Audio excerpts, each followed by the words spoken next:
사실 어젯밤에 법사위에서 여당 주도로 내란 전담 재판부 설치법, 법 왜곡죄 신설법이 통과가 됐잖아요.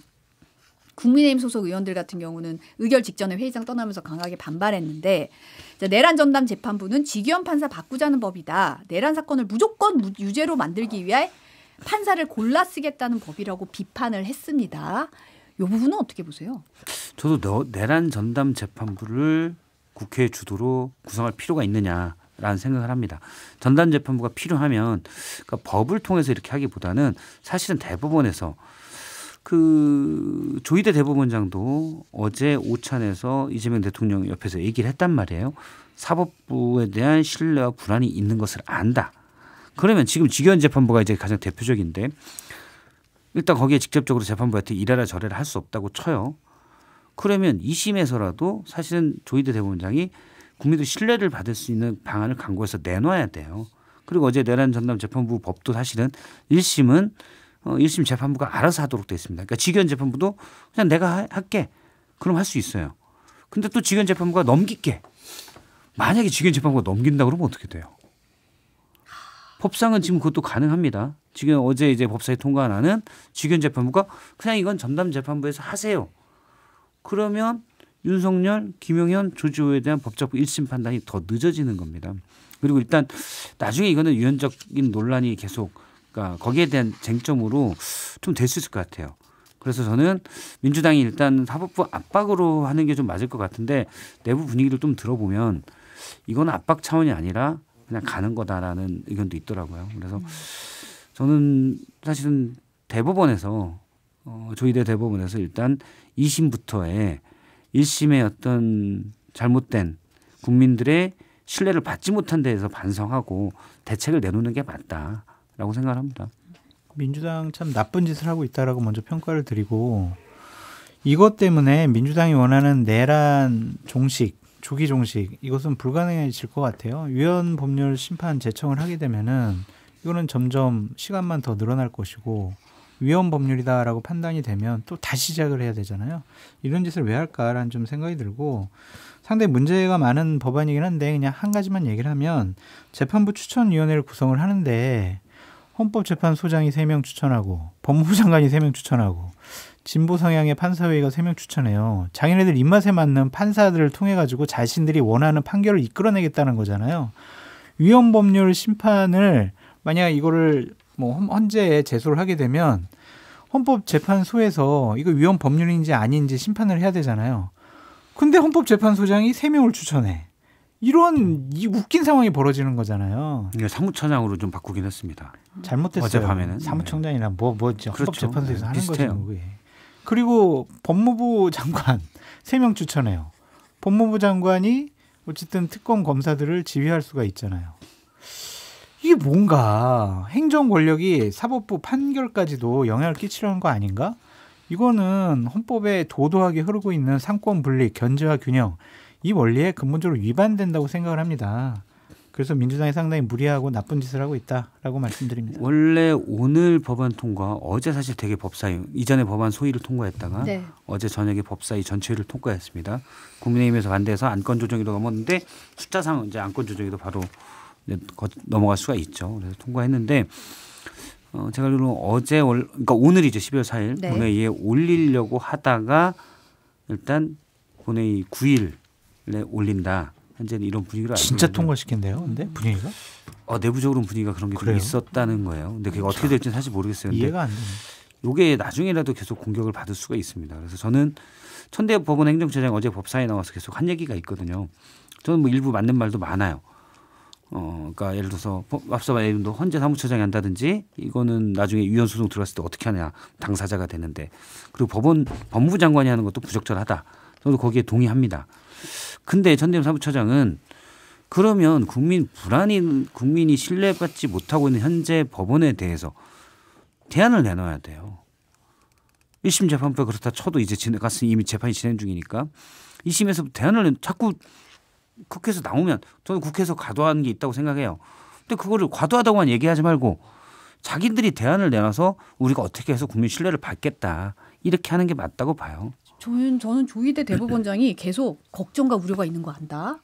신뢰 회복하기 위해서 해야 된다라고 말은 정말 번지르르하게 그래요. 계속하고 있는데 행동을 안 해요. 행동을 안 해요. 행동을 안 하고 시민단체 성명에서도 이런 얘기가 나오거든요. 내란 책임자에게 관대한 사법부는 더 이상 민주주의의 파수꾼이 될 수 없다는 여론에 대한 이 인식이 정말 중대한 인식이 있느냐. 이 부분에 대해서 의심이 들고 신뢰를 하지 못하기 때문에 왜 행동하지 않지? 왜 대법원은 아무것도 안 하지? 왜 이걸 하지 않지? 이거에 대한 의문이 계속 있는데 이 부분을 불식시킬 필요는 있다는 거죠. 지기현 판사에 대한 문제 제기가 강하잖아요. 근데 송지현 앵커님, 지금 지기현 판사를 바꾸게 되면 새로운 재판부가 와서 사건 검토 다시 시작을 해야 되고 그러면 또 증인 불러서 다시 얘기 들어야 되고 6개월 이상 더 걸릴 것 같은데 그것도 과연 맞는 것인가 그런 좀 생각이 듭니다. 그래서 지기현 판사가 유흥의 MC 보듯이 여러 가지 부적절한 재판 진행을 하고 있지만 일단은 1심 판결을 보고 진짜 상식에 맞지 않는 이상한 정치적으로 편향된 판결을 내리게 되면 그때 하는 게 맞지. 당신 말이야 지금 상당히 피고인 측의 얘기를 많이 들어주고 죄송하다는 얘기를 많이 하고 재판장으로서 권위 없는 모습 보이고 그러니까 당신 자격이 없어. 이렇게 좀 비판하고 공격하는 것도 좀 무리가 있지 않을까. 여러 가지 좀 따져봐야 될 것 같아요. 네. 지금 후보를 추천하는 게 아니라 후보를 추천하는 후보추천위원회 위원을 추천하는 거라는 점 다시 한번 말씀드립니다. 후추위가 9명으로 구성되고 네네. 여기에서 각 재판부 판사들을 2배수로 추천하고 대법원장이 임명 그중에 한 명씩을 2배수니까 임명하는 구조입니다. 지금 또 더불어민주당 문진석 원내수석 부대표가 김남국 대통령실 디지털 소통 비서관에게 보낸 문자 이거 인사청탁도 문제인데 또 훈시기형 현지 누나가 언급이 되면서 더 논란이 일고 있어요. 이 자리가 보니까 한국자동차 모빌리티 산업협회 회장인데 연봉 2억 원에 민간협회 회장 자리예요. 그러니까 뭐 사실 공식적으로는 이게 대통령실에서 관여하는 인사 자리는 아니거든요. 그런데 이제 아무래도 상업통상부 출신들이 가는 그런 많이 가요. 협회더라고요. 차관들이 많이 가고. 일단 대통령실이 엄중 경고했고 김병기 원내대표도 문진석 의원에게 엄중 경고했습니다. 엄중 경고. 어떻게 보세요? 경고 받을 만하죠. 경고 받을 만하고 물론 부적절하죠. 당연히 인사청탁을 하고 근데 여권에 뭐 이렇게 얘기를 들어보면은 그냥 인사풀로서 말씀하신 대로 민간기관이기 때문에 그것도 왜 대통령실 관여해라고 하셨지만 사실 뭐 또 그것도 이게 꼭 옳다고 볼 수는 없지만 뭐 잘했다고 봤으면 과거에도 이제 산업부 차관이나 높은 실장급들이 가던 자리긴 해요. 그런 것도 이제 대통령실에서 어느 정도 뭐 추천을 한다거나 그런 의견을 내거나 그런 구조도 있었다고 봐요. 근데 원래는 이제 저도 예전에 자동차 담당을 출입했었는데 이제는 현대 기아차 이쪽은 안 가고 좀 더 규모가 낮은 자동차 업체 사장이 가다가 이제 안 가게 됐죠. 그러니까 공무원들이 가는고 예를 들어 반도체 산업협회도 그렇고 보면 그런 협회들이 있습니다. 그 산자부에 공무원들이 가던 자리가. 자 그런데 물론 뭐 김남국 의원 측에서는 뭐 그렇게 모르지만 어쨌든 여권 관계자는 뭐 약간 인사 플러스에서 그냥 인사치레로 그렇게 얘기한 거다. 근데 핵심이 현지 누나죠. 훈시형만 있으면 상관이 없어요. 현지 누나가 있습니다. 부속실장인데 왜 인사의 의견을 낼 수 있지? 이 대통령실 내부 분위기가 사실은 들킨 거예요. 그리고 뭐 김현지 부속실장이 최고 실세다. 뭐 최고라기까지는 그렇지만 어쨌든 강훈식 실장과 뭐 대등한 정도의 실세다라는 거는 주지의 사실이죠. 제가 봐도 그런 것 같아요. 근데 뭐 인사에 어느 정도 의견을 낼 수는 있겠죠. 공식적인 의견이 아니라.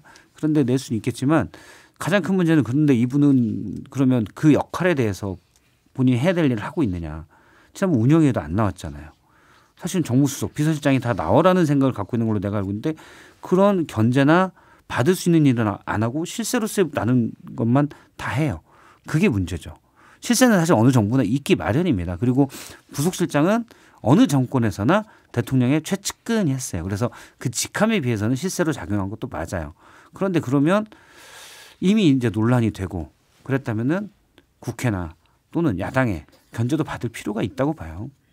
문진석 의원이 30분 전에 SNS에 입이 10개라도 할 말이 없습니다. 부적절한 처신 송구합니다. 앞으로 언행에 더욱 조심하겠습니다. 라고 입장을 냈어요. 그만두지 않겠다는 얘기네요.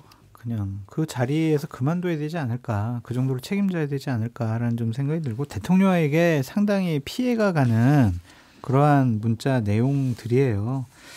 강훈식보다 인사 문제에 있어서는 김현지가 더 세구나 이렇게 볼 수밖에 없어요.